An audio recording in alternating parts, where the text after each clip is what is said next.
ମୁକୁନ୍ଦନଗର ରାଜ୍ୟରେ ବିମଳ ନାମରେ ଜଣେ ବ୍ୟକ୍ତି ତା ସ୍ତ୍ରୀ ରେବତୀ ସହିତ ରହୁଥିଲା।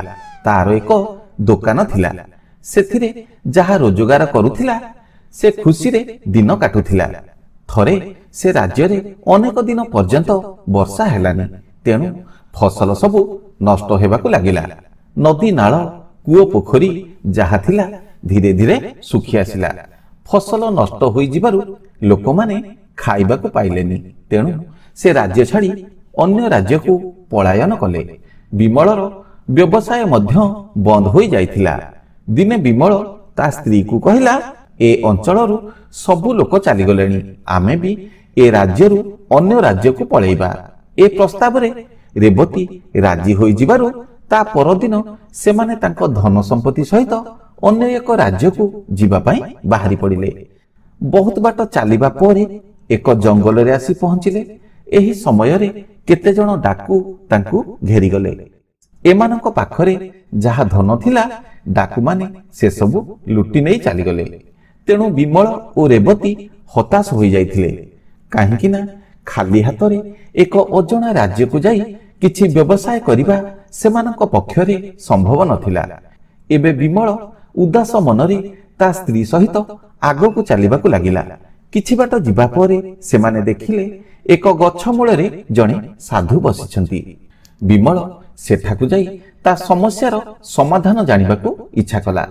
ଯେତେବେଳେ ସେ ସାଧୁଙ୍କ ପାଖକୁ ଯାଇ ତା ଦୁଃଖ ଜଣାଇଲା, ସାଧୁ କହିଲେ, ତୁ ବ୍ୟସ୍ତ ହୋନା ପୁତ୍ର, ଆଉ ଅଳ୍ପ ବାଟ ପରେ ଗୋଟେ ନଗର ପଡ଼ିବ। ସେ ନଗରରେ ସୁଧକୁ ଟଙ୍କା ଦେବା ପାଇଁ ମହାଜନ ମିଳିବେ।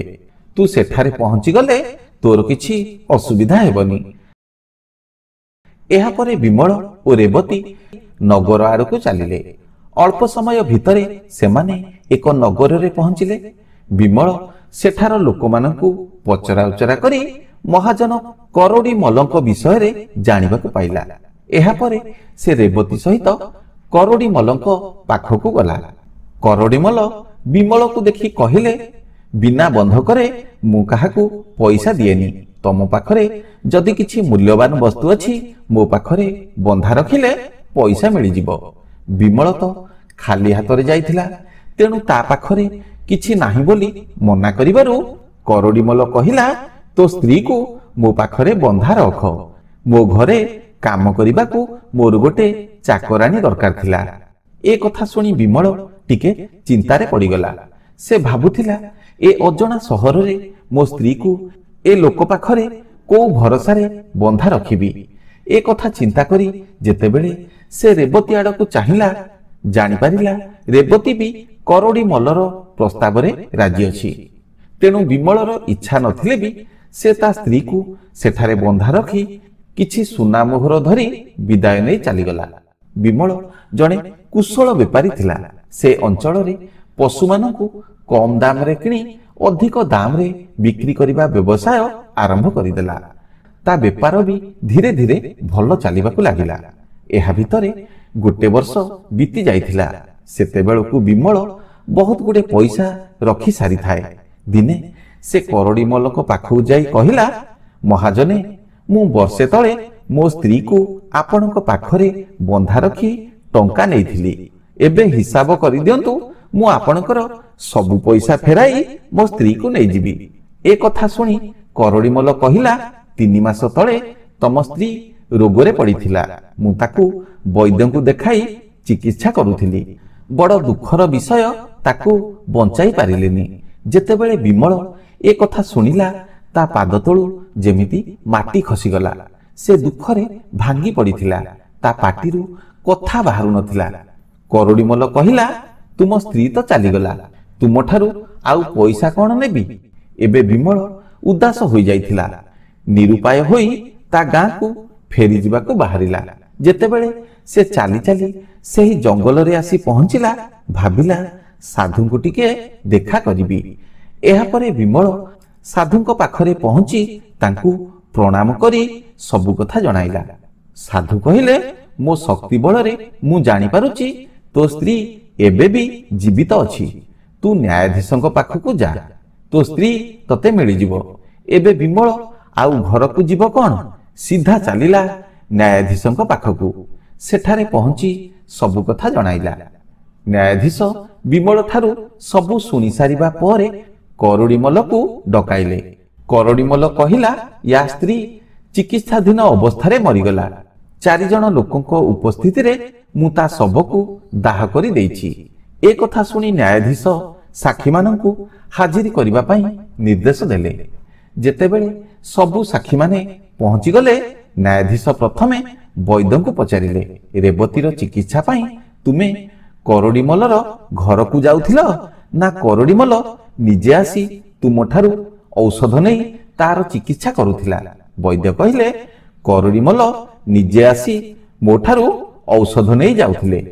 ଏ କଥା ଶୁଣି ନ୍ୟାୟାଧୀଶ କହିଲେ, ରୋଗୀକୁ ନ ଦେଖି ଔଷଧ ଦେବା ଘୋର ଅପରାଧ। ଏ ଅପରାଧ ପାଇଁ ତୁମକୁ 100 ପାହାର ଦିଆଯିବ। ଏହା ସହିତ ତୁମ ମୁହଁ କଳା କରି ନଗର ସାରା ବୁଲିବାକୁ ପଡ଼ିବ।